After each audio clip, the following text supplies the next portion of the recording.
Just in terms of when we're talking about arguments for and against the policy, I think one of the really important things to note is that there has been significant support for change across the political spectrum in terms of the lifting the ban on the right to work for asylum seekers. There have been many different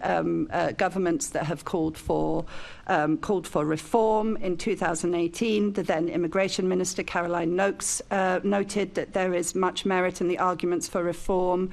There have been many calls for a review from different party positions. And I think it's also important to note that this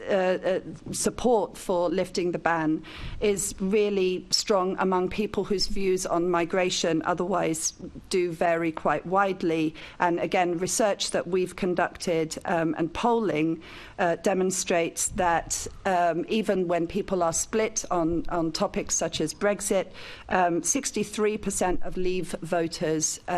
voted in favour of lifting the ban on asylum seekers working, and 78% of Remain voters. But regardless of that, one of the main arguments that's put most commonly against lifting the ban is the concept of the pull factor. The government has used time and time again this argument that granting the right to work for asylum seekers would be a pull factor and would attract people to apply for asylum in the UK rather than elsewhere.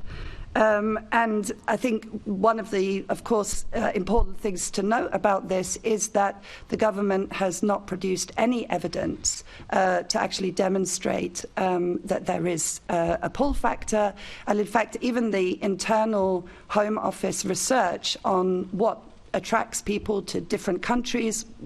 and whether people have a choice in where they apply for asylum at all,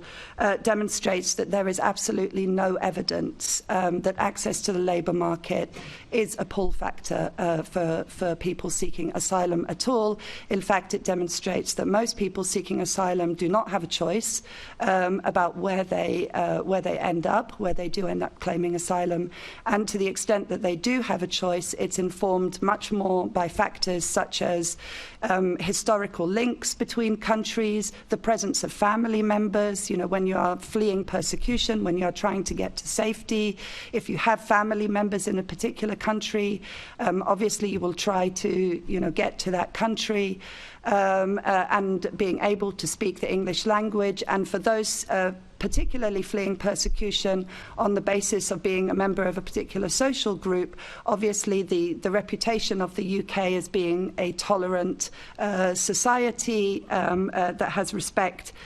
for people of different identities and is a democratic society is also important as well. So again, the Migration Advisory Committee, the committee that advises the government on migration, has urged the Home Office to present any evidence, robust evidence, that it has that the right to work could function as a pull factor, and we have yet to see that evidence. Our own survey results, again, with people seeking asylum that we carried out, in those survey results, 72% told us that they had no knowledge of the labour market system or various different complex